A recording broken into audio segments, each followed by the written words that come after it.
everyone, welcome to On the Line. It's Tuesday, October 17th. I'm Corey here with Olivia. It was a busy weekend of cross country across the U.S. We both were places this weekend. Some bad weather in the Northeast kind of limited a bunch of meets up there, but we made it through. On today's show, we'll dive into the Manhattan College XC Invitational. We'll talk about record moments in Oregon, future stars, top teams, and 3 more NXR regionals. And then we'll finish it off with our national meet of the week, which is the SAC Invitational, 75th running there at San Antonio College. Thanks for listening. As always, let's get to our first segment here. Top 3 things from the weekend. First up, Manhattan College Invite has come and gone. CBA boys won by a pretty big margin, Olivia.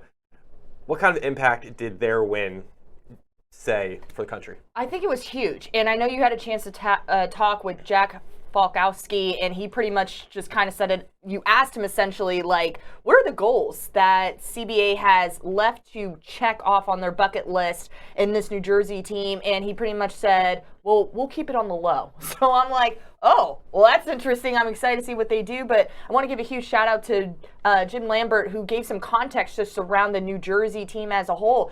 CBA won this title with 51 points, a 42-second spread, and a 12:44 team average. And here we have this amazing video, which was shot at the Manhattan Cross Country Invitational. I felt bad for those geese, too. They kept coming back. They did? Yeah. Like after each race? It was various races. The geese were always there. Well, that's hilarious. And so, as you can see, the gentleman just really attacking it. And CBA did a fantastic job of getting all 5 of their scorers under 13 minutes. They were 1st, 9th, 11th, 14th, 16th. And to even think of their 6th and their 7th runners being in the top 32, finishing 28th and 31, it shows the depth that this team has. And this performance was number 2 all time on the legendary 2.5 mile course, right behind FM's 12:32 average back from 2014. And you kind of mentioned it was a rainy day. It was muddy. Was it windy too? You got all 3? Not a little really. bit. No. The rain was just kind of annoying. But the cold conditions and the fact that CBA was able to accomplish what they did was fantastic. The standout athlete came from Joe Barrett, who won the title in a 12:13. That was number 13 on the Van Cortlandt Park's all-time list. And it was actually 6th fastest in New Jersey time in course history. Now, also Peyton Shute of Gateway Woodbury High School was 2nd, right behind Joe Barrett there with a 12:18. That equaled the number 28 all time and number 11 among the New Jersey runners on that course. So the times that Barrett and Shute produced were amongst the fastest times ever run on that historic course, which has been in the championship part throughout history since 1957. And the reason I want to add some emphasis to that is because the conditions were not great. And the fact that CBA put out the performance, the times that they did, just imagine if it was a nicer day out, what CBA could have done. Yeah. I think they still would have been generally within those same parameters, maybe a little bit faster on the day, but generally still kind of within those parameters. I think one of the reasons why Jack said we'll keep it on the low is because over the last couple of years, CBA has been good. They've gotten to these, they've won championships at the state level, group level, and then meet of champions, things like that, and then gone to NXN, and they've been rated highly before. Hasn't always necessarily worked out. Yeah. And now they're, this year feels special for them. Last time they won a national title was 2011 at Nike Cross, back when it was at Portland Meadows. And interestingly enough, they won against South Lake Carroll in that meet, and they won by 4 points. So they don't want to get ahead of themselves. They know they're capable of going after all these things. They just want to wait till they execute on them and get to those points. Yeah. But Manhattan was a really good pivot point for them because it is a huge meet with a lot of great competition, and it's a chance for their team to really cohesively run together, and that's kind of what they did here. It wasn't how they ran; it's really how they ran in the rain. Yeah. Because preparation is key once you get to these larger meets. Some teams don't face the things that you see in Portland, which is the mud and the rain. Yeah. And it's hard if you step into that environment to immediately be like, okay, we're ready for this. But the CBA, essentially ran through that, and it gives them a little bit of like investment, foundational knowledge of it. So that's going to help down the line. I agree with you. Like, the depth there is insane. LaSalle College had one runner in, and their second runner came like after CBA had its fifth in. Like, you just don't see that often. That's just dominance on another level. So when you look at the top teams in the nation right now, I think CBA has put their name into the hat with Harriman, American Fork. They've kind of leapfrogged, I think, a little bit South Lake Carroll and Bell and Jesuit with this performance. So they got some big ones coming up, because groups, meet of champions, they'll face some really good competition, including UC. Yes. So time will tell just how it's going to work out, but right now, looking very good. Yeah. Before we move on, this was your very first experience. So what was all of that like? I told you there were like 3 races going on at one time. So how was it for you? It was good. I mean, my role was to get interviews, so it was kind of in a position to just grab interviews after the races ended, and we had a guy that like basically pulled the runner after they finished and just kind of brought him over the tent. So it was pretty seamless, to be honest. Everything was like really smooth. It's kind of hectic, I think, when you're following on the stream because of what you're trying to see, but overall, it was a great experience. I loved it. And you got the carrot cake, which we discussed last week. Shout out to Pete Macchia and Zara Macchia. They bought a cake. Their family bought a carrot cake, and they brought it over to the finish line after they were all finished. And she had a piece, as she was doing the interview, and I got to taste it too. It was good. Told y'all. Lloyd's carrot cake right across from the course, which is awesome. So you got to experience it. I'm happy you did. In the rain, the line was still forming. That's amazing. Despite it being in the rain. Yeah. Also went to some delis. Had to hit up the delis. Just bagels and sandwiches there. You can't beat it in New York City. Exactly. So. All right, next up, Emily Wisniewski making Oregon history this past weekend, running an insane time. Looks like 16:27 for 5K, which is the fastest 5K ever recorded in Oregon history at the Rose City Championship. Olivia. Yes.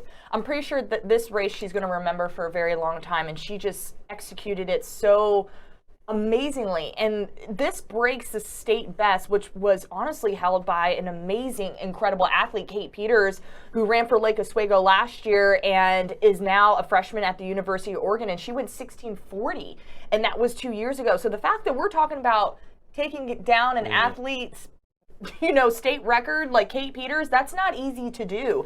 And Emily Wisniewski just did a fantastic job of doing that. Just looking at her resume, she just kept knocking at the door. This was her second 5K performance in a row, and Emily is one of 6 girls in Oregon's history to dip under 17 seconds for that distance, and her time is the 13th fastest in high school history and the 7th fastest by a junior. And that's also another scary thing, is we still got another year with Emily. So the fact that she's dropping 16:27 right now, and we're only in mid-October, like, we still have another month and a half until nationals. So just imagine what she's going to be able to accomplish when she gets more competition and just fine-tuning the small things. Yeah, she's gotten she's improved a tremendous amount over a year. She won this race last year. Yeah. She ran 18:25 on this course last year, which is nearly 2-minute improvement. I'm wondering if the course changed at all, because it's kind of hard to go like 2-minute improvement year over year. I'm like, well, where did that time come from? And if we're looking at speed ratings, like this year, if you ran 18:25, you got a 1:14. She ran her 16:27, she got a 1:53, I think. So like, there's a disconnect there. That's not. I just don't think, something must have happened with the course. It is relatively new. It's on a golf course. She ran really fast. A lot of girls ran fast. Credit to her, because you just perform what's the path in front of you. Like, you don't worry about any of the things around it. But like 16:27 definitely puts her up there. She was top 30 last year at nationals, so it's not like she's coming out of the blue here. Right. But she's definitely moved up some tiers for sure. She has. I'm wondering, like, what tier is it though? Like, is it the championship tier? Is it? I would put her in that championship tier. The top 13 All-American tier? Like, I would definitely right now put her in the All-American top contender tier. Yeah. Like, she's right there. Like, I wouldn't say she's right on the line. I definitely feel like she could be an All-American this year. It's just, which line is she closest to? All-American or national contender? Yeah, like, she's 6th in the latest rankings, which came out this past week, right? So she moved up 4 spots. Mm-hmm. She's right behind Sadie, Abby Faith Cheeseman, Rachel Forsyth, Elizabeth Leachman, and Jane Hedingren. Yeah, so she's up there. Yeah. Those are some big names. And I think that's perfect. Yeah. I think that's right where she should be, and this one's another reminder of like why. So we'll keep an eye on her. She's doing really, really good. Third last topic from the weekend, we got to get into Dana Hills. Yes. They won the Orange County Championships this past weekend. And gutted it out a little bit to win, but they got the job done. Olivia, what did you see from it? Yeah, I was really impressed by Evan Noonan, who just honestly went out there and kind of led his teammate Jaden Fernandez to a 1-2 finish with a 13:59 and a 14:06 respectively to lead Dana Hills to that team title. And like you mentioned, it wasn't like a blowout. Like they won with 48 points. San Clemente finished with 53 points, so it was still very close.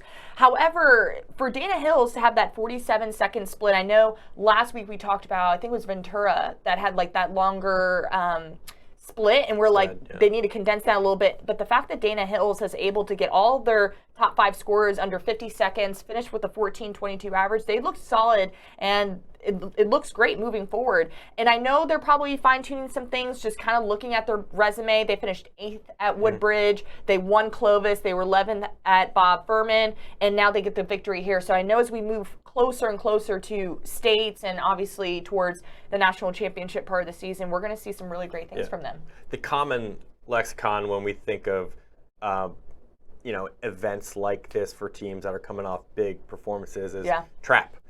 Trap game, trap contest, trap meet. You win a big meet, maybe you're looking ahead to the next great thing, and you don't always see the thing in front of you. Right. So I feel like this kind of was a trap in a way. Dana Hills made sure that they still got the job done. Yes. So props to them, because that can be difficult sometimes when you're on a really big high and you kind of have to come down and then execute and perform again. Right. It becomes difficult to kind of really always hone in on that. But they were able to get it done. And San Clemente, a little bit more into that. So, Dana Hills got their first 2 guys in 1-2, and then 6. San Clemente, though, after their first runner, had their next 4 in before Dana Hills is 5th. So Dana Hills, a little spread out. Even though the spread was, under 60 seconds, they were a little spread out. But what helps, obviously, is that 1-2 with Evan and Jaden, and their 6 getting in there too, or their number 3 finishing 6. So if that doesn't happen, if the 5 guy falls off a little bit, they lose that race. So what they learned from this basically is that like you cannot have an off day essentially, or you'll get beat. Right. If you perform at your best and you just focus in, you're going to win a lot of meets, but it takes constantly just being locked in. Yeah, it does. Yeah. So they go into the CAF Division III sort of state series as the prohibitive favorite in their division. I think they have a good pathway toward that. They just have to keep zoned in on the process. Right.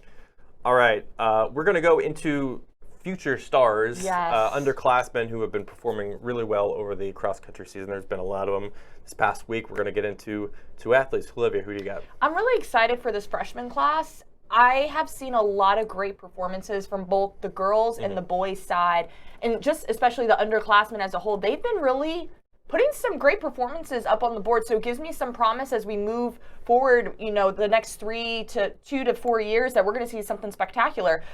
As we've talked about many times in the past, Lake Conference Championships is a staple meet in the Midwest. And Evie Malik from Minnetonka is an underclassman and was the only underclassman to break 18 minutes and had a 26-second victory at that race. She clocked a 17:49.4, which was the 4th fastest time in meet history and the 2nd fastest freshman girls time at all time in that meet history. So the fact that she set a new personal best and this was her 2nd sub 18-minute 5K performance, like this is an athlete I think we need to keep our eyes out for, because she's right there and I'm excited. Okay, Evie Malik. Yep. Guy side, going with off the radar athlete from New Hampshire, Sullivan Sturts of Keene High School, a class of 2026. He ran 15:11 at the CVC XC Championships on the 13th, which I believe was Friday. Just a sophomore, 39th best time of the weekend. It was 3rd straight win. He's won all 3 of his races by a pretty good margin. Not overwhelming, but by a good margin. And that 15:11 was now a new school record at Keene. Guys like him, you have to watch out for, I think, at the regional level because he's good enough to sort of sneak in. I was about to say. Yeah, I think so. I mean, there is a lot of talent in the Northeast, but, New Hampshire, running some of these small meets, and you get an opportunity to run a bigger meet, you kind of enter as sort of a wild card in some aspects. And I think he's shown enough where he could be a sneaky candidate to maybe get into one of those national races. Mm-hmm. And he comes from an area, Keene, which has an interesting running history. They have ties back to Clarence DeMar, who won 7 Boston Marathons.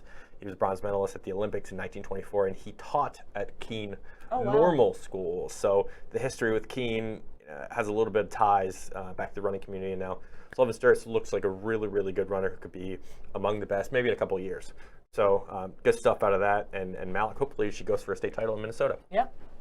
All right, national championship talk is back. Drew Griffith ran an amazing time this weekend at MileSplit. Is he the guy to be at the national level? This was a really fun question to answer as we were kind of pondering and reflecting on it. Without a doubt, Drew Griffith has been on our radar for some time. And I think right now he has a huge target on his back. The way that he ran this weekend was absolutely incredible, and I feel like it elevated himself. So I personally, to answer this question of is Drew Griffith the guy to beat, I think he's one of the top contenders that you need to look out for. I know, as I mentioned, week upon week upon week, there's at least 5 guys I can think of right now that I'm like, we got to look out for. I don't think there's one right now that has one upper hand over the other. I think it's pretty. You don't think there's an actual number 1 favorite in the nation? I think honestly, if you're gonna go just what Daniel Simmons has done this year, I feel like people automatically gravitate towards him, as you should with everything that he's done. He's one of the top. He is the top returner from NXN. But I wouldn't count out Drew Griffith, though. Yeah, that's fair. I would not count him out. Fair. And I think underneath the conditions and the competition that he has faced already, you can't underestimate him. He's been undefeated. This weekend, he went 14:21 for 5K on the Pool Green Park. To break down some stats here, this is the 16th fastest 5K performance of all time. It's the fastest time in Pennsylvania history. And when you think of the guy that held this, was Gary Martin, who went 14:24 at the Running Lane Cross Country Championships, the fastest course, I guess we could say, in America in 2021. And this is the second fastest time on Virginia soil ever. So the fact that Drew Griffith did this in Virginia, taking down Gary Martin's time, I think that really, people should be concerned right now about Drew Griffith and what he's capable of doing because he's just been so dominant and won the title by 20 seconds. It was a great performance. Yeah. I think it did elevate him. I think Daniel Simmons is 1. I think Drew Griffith is 2 right now. Okay. So, but I don't think Drew's going to go to NXN. I think he's going to Foot Locker. So does that make him the Foot Locker favorite? Possibly. I do think him and Cameron Todd, I would put him and Cameron Todd next to each other right now at Foot Locker.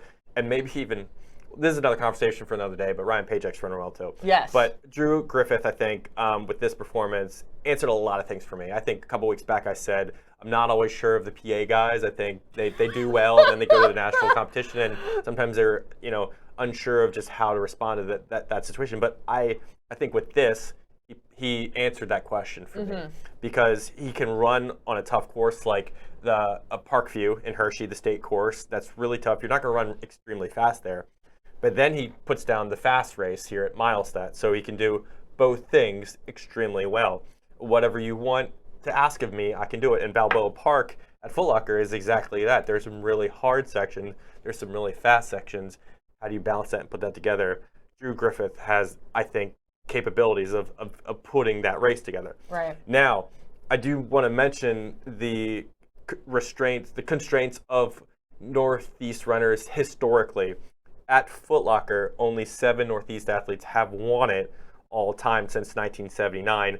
Last guy from the Northeast to do it was Edward Cheserek, who claimed trophies in 2011 and 2012.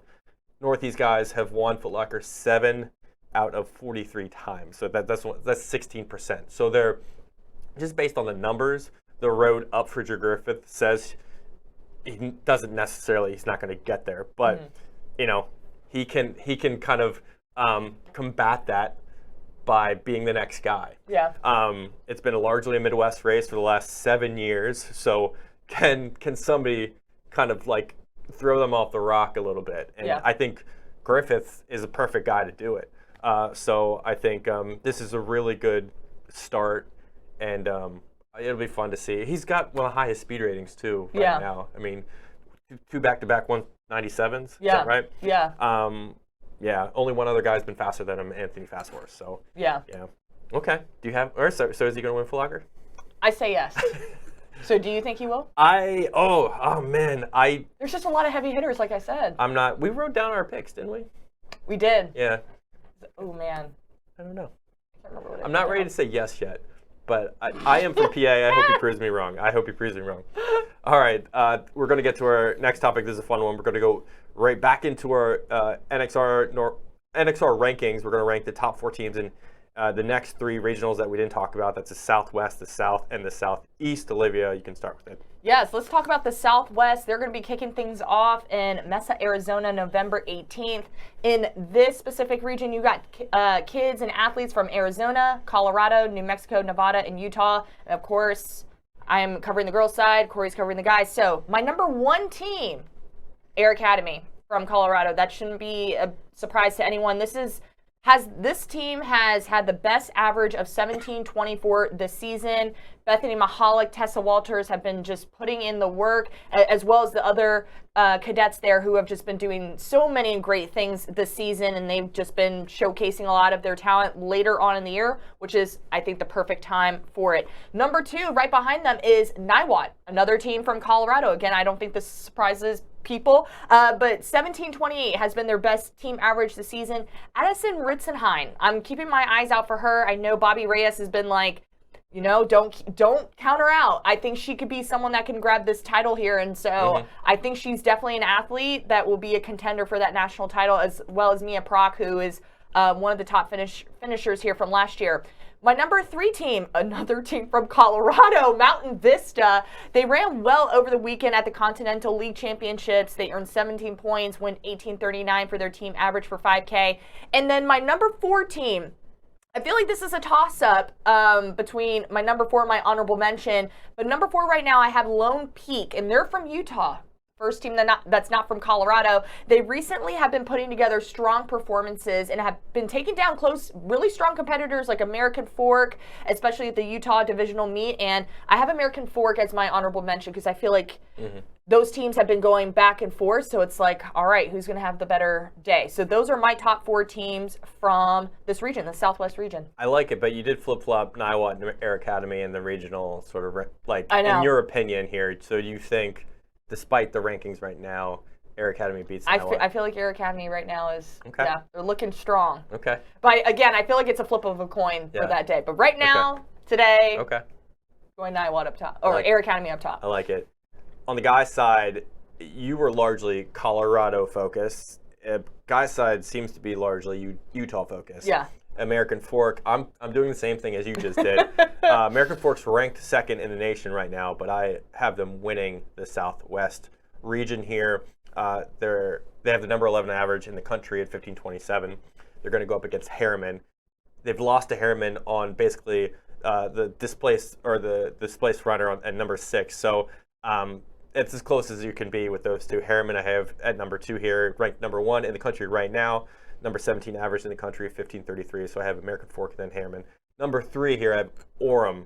3rd best team in Utah. They've been really, really good this year. We got to give them credit. Ranked number 15 in the country, averages 15.47. I think they're going to come to play here. And if they finish 3rd, I would hope that they get into NXM because they're a really good team. And then 4 got Niwot, ranked 13 in the country, number 6 average, 15.25. They started off a little slow, but they're rising. This is their progression. This is when it counts. This is when the progression, though. That's kind of what they want to see, though. It's not how you start, it's how you finish. Exactly. So now I want there. And then Lone Peak and Riverton are my honorable mention there. Love it. All right. South region kicking things off the same day, November 18th, this time in the Woodlands in Texas. In this region, you have teams from Arkansas, Louisiana, Oklahoma, Texas, and Mississippi. And I feel like similar to how the other region was, Texas is just on the girls' side completely dominating this. So can Texas sweep the top 4 spots. That's my big question from this region. Number 1 for me is Lucas Lovejoy. They've been looking very competitive ahead of regionals and states. They have the best team average of 1755 this season.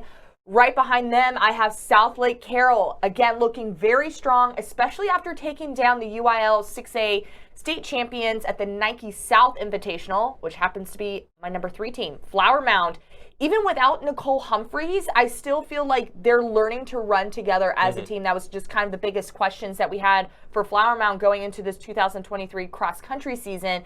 And they currently have an 1808 best team average this season from the weekend at their district meet. Now, if there's any team that can break up this Texas sweep, I feel like one of the programs to look out for is Bentonville of Arkansas. They're led by Haley Lowe this season, and they have the best team average of 1843. I'm not counting out Northwest Nelson from Texas. They're on my honorable mention here. 1822 team average for them this year. And they look strong, and they finished ahead of Bentonville at the Chili Pepper Festival most recently. So keep your eyes out. I feel like Texas can sweep this top 4. It will. I'm just rooting for Arkansas here with Bentonville to sneak in there. I agree. On the girls' side, it's all Texas. Yeah. On the guys' side, finally, for once in a million years, there are teams from outside Texas that are kind of supplanting themselves in these positions. South Lake Carroll, who we have at number 3 in the country, I still have winning this meet, and they could, if they put everything together and they have a good day at Portland, they could contend for a title. 15-11 team average, Caden Leonard, Jude Alvarez, top guys there, South Lake Carroll. So here's where it gets a little fishy. Who finishes 2, 3, 4? Okay. Now, if you ask Will, Will's going to put Bentonville maybe at 2 or Deer Creek at 2. I have Deer Creek at 2. I think he would agree there. Ranked 21 in the country, from Oklahoma, number 4 average in that state. They've run 15:36 at Marcus, 15:45 at Chili Pepper. Not if you look at the numbers, they're not going to blow you away, but they perform on the day. Yeah. Nike South in the Woodlands is a fast course though, so they have to be careful not to be swept up in it because that can get behind them really, really quick. But I do think Deer Creek is the team at number 2 now that can to win. Team that's going to beat them if they don't have a good day is New Orleans Jesuit. In my mind, I think last year they went to Running Lane. This year, I think they're going to kind of try to see what they can do here. Ranked 17 in the country, number 12 average, 15:28, led by Brady Mullen. If Michael Vaki is on and the rest of the guys run well, they finish in second here. And I think they get to NXN. They have a good team. And then 4, I have Austin Vandegrift. If Jesuit, Deer Creek fall apart, Vandegrift's moving up to 2. But I think Vandegrift ranked 19 in the country, 15:28 average, really good too. Bentonville's my 5th team out on the border here. They're just like Deer Creek. If they don't run well in the first mile of this race and they get swept up, they're not going to win. They're not going to get in that top 4. So interesting storylines in the boys' race on the south side. Yes. Southeast. I struggled with this one because I think because the region is so big. Look at how many states. There's so many states, and the states are very competitive. That's not fair. That's literally not fair. Looking at the other regions, I named like there's 5 teams. There's like 5 10. States. There's like 5 states in most regions. I know. And there's 10 here. Okay, so Southeast region, November 19th. This will take place in Cary, North Carolina. You got teams from Delaware, Maryland, Virginia, North and South Carolina, Georgia, Florida, Alabama, Tennessee, Kentucky, West Virginia. That's crazy. And DC. So I'm looking at this and I'm like, oh gosh, there's so many great teams from North Carolina. There's some solid teams from Alabama. Tennessee is rocking and rolling. Kentucky, especially on the girls' side. I was like, oh boy. So I have a lot of honorable mention for this one. You got some takes here too. Okay, go into your takes. Wait, my takes? You got a take here, yeah. Wait, what's my take? Go into it. Number 1, the Webb School of Knoxville in Tennessee. This team has been looking mighty strong here. 1755 team average with a 23-second split. They're top 10 ranked in the nation. Number 2, I have Tatnall. Is that my hot take? I think your hot take is not moving Tatnall to 1. Really? Yeah. Oh. Yes. Yeah. That's interesting. Okay. Tatnall, I feel like they've been very sneaky good this season. They faced a handful of the nation's best cross-country teams and programs. They won against teams like Cardinal Gibbons, Assumption, Cuthbertson, and Mount Tabor recently, and they have a 17.55 team average, and they're one of the top 13 teams in the nation. Number 3, I have Cardinal Gibbons. This team has been looking strong in North Carolina. They're the 7th best team average in the country this year with a 17.55. And number 4, I have Brentwood. From Tennessee. I feel like they've been very consistent, and they've been having a lot of top place finishes against national competitions. At the Southern Showcase, they won it. At the Jesse Owens Classic, they were second to the Webb School. So I feel like they can kind of sneak in there as my top 4 team. Now, looking at my honorable mention, I have teams like Auburn from Alabama. You can't exclude them. Mount Tabor, as I mentioned before, from North Carolina, still a solid program. Assumption from Kentucky. They've had an 18.21 team average. Don't count them out either. And Cuthbertson, too. I'm not excluding them, but they're definitely on my honorable mention. So those are my top 8 teams that I have, because this is such a strong region. But that take about Tatnall last 2 weeks being, better than we expected. Yes. Do you feel like they've moved ahead of Webb School in terms of just feeling, or you're still locked into Webb School? I still feel like I'm locked into Webb School. Okay. Especially right now going into the regionals. Tatnall, without a doubt, they definitely have raised my eyebrows and my eyes. They're on my radar. Okay. But I think the Webb School of Knoxville, I can't knock them right now. That's fair. On the guy side, to be honest, I think anything can happen here, anything. Beyond Bell and Jesuit winning this meet, which I believe they will, number 4 in the country, number 1 average in the country, 15.09. They've just been on another scale this year. I think Bell and Jesuit wins. But beyond them, who knows? I have Marvin Ridge of North Carolina, have them in 2nd. I have Carrollton of Georgia in 3rd. And I have Huntsville, Alabama in 4th. They all have averages under 15.45. Well, Marvin Ridge, 15.53. Carrollton, 15.43. Huntsville, 15.38. WakeMed is running faster than normal this year, so you do have to be a team that is okay with getting out fast in the first mile and having that foundation to hold on through the race, because there are a couple hills that can catch up on you. If you can do that, you are setting yourself up for a good performance at WakeMed. It really will depend on that. Some of these teams have been on it already. That'll help them. But honestly, after Bellin, I think it's anyone's game. I agree with you. I think Bellin has it pretty much locked in. It's just now to race to the finish for second at that point, Yeah. Last but not least, the National Meet of the Week, the Mount SAC Invite in Walnut, California. 75th running in California. It's held over Friday and Saturday at Mount San Antonio College. Largest meet in California and one of the largest in the U.S. with 96 races spread over 2 days. And last week there was community races, college races actually last week too. So the big ones we'll count on here are the individual and team sweepstakes, which take place on Friday and Saturday. We have 4 on Friday, 4 on Saturday. Mount SAC is known for its course. It features some very famed sections like the switchbacks and then Poop Out Hill, which is pretty insane if you've ever been there. Course records are owned by Breo Linda's Austin Tamagno, who ran 14:23 in 2014, and Malibu's Claudia Lane, who ran 15:49 in 2017. We're big fans of Claudia Lane from back in the day. All right, Olivia, let's get into the individual sweepstakes races. Talk to me a little bit about what you're seeing on your side. Yeah, I think it's going to be really interesting. This, as you mentioned, is one of the biggest meets in California, and I'm just even reflecting last year how, Kiera Daly, this is when she kind of got on our radar, clocking one of the fastest times of the day from that Division 3, Division 4, and 5 sweepstake races, and she was a freshman. So anything can happen. She went 16:58 there. What I'm looking forward to is kind of Emmanuel Perez and Emmanuel Hernandez, top 20 in the state right now on the boys' side. I'm curious to see how they're going to compete against each other here.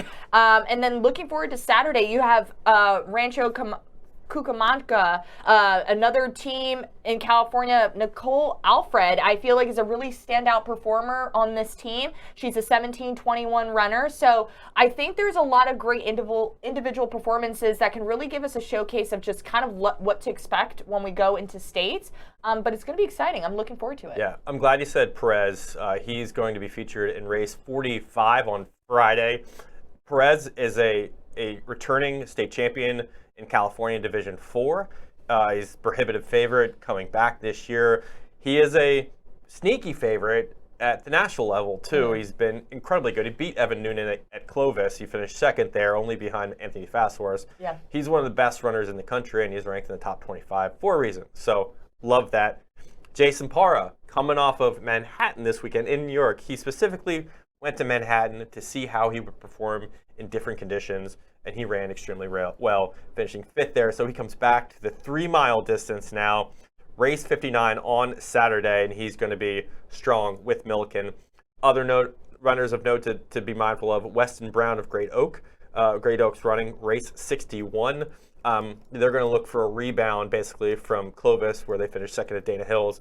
Weston Brown is leading them, I think, at that portion. And then Maximo Savaletta of ML King, also in race 61. He's an individual performer who has an opportunity to win that race as well. So I think there's going to be thousands of runners at Mountain Sac. It is a monster meet. Like, the fact that there are 96 races. Yes.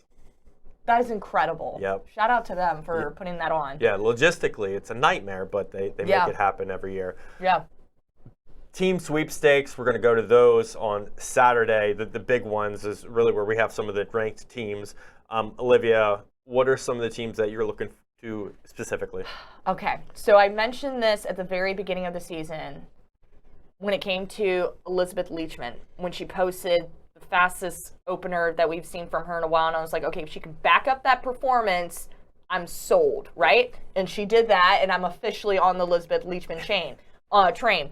I kind of feel the same way about Ventura right now, being number 10. I feel like they had that really solid performance at the Clovis Cross Country Invite.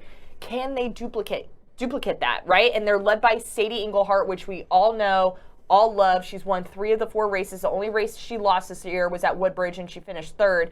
But I feel like Ventura is one of those wild cards for me. I'm waiting to see if they can just bounce back from what they did and some. And then I could be on the Ventura train. That's how I feel about the team right now. You also have number 14 team on the MileSplit 50 rankings. You have Santiago Corona, and they moved up into the rankings over the last weekend because they faced a lot of stiff competition at Clovis. They tied with Buchanan with 128 points, finished 4th overall with an 18.16 average. Fantastic from them. So there's no Buchanan in this race. There's no Jay Serras. They're coming off of the Orange County meet. So who's going to step up to the plate? So that's why I'm seeing if Ventura could be that team.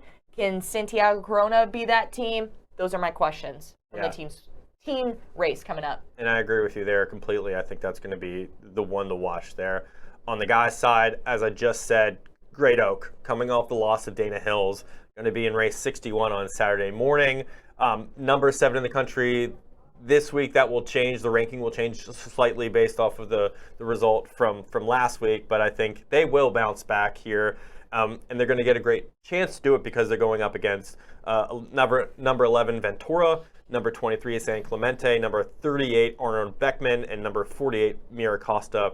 I was looking in the team roster, and I don't think Ventura is going to race all their guys. I don't know if Fasthorse is going to be here, so Ventura might be a little deceiving here at Mount Sac, but Great Oak, I think, will win this meet against all these teams, and that's going to be a pretty good result coming off of that performance at Clovis. So that race 61 is the one to watch at Mount Sac this weekend on Saturday. All right, that is our show for the week. Thank you again, obviously, for listening every week, and it's been a pleasure. One thing before we sign off. Yes. In 2 weeks, we're going to have a show on Halloween. I'm excited. October 31st. So, we're already getting started with the Halloween festivities. Yes. Right? we might have like a video. Yeah, here we go. Oh man. This is right outside the corner of my fiance and I, Kat, we put this Scream little guy up on our tree.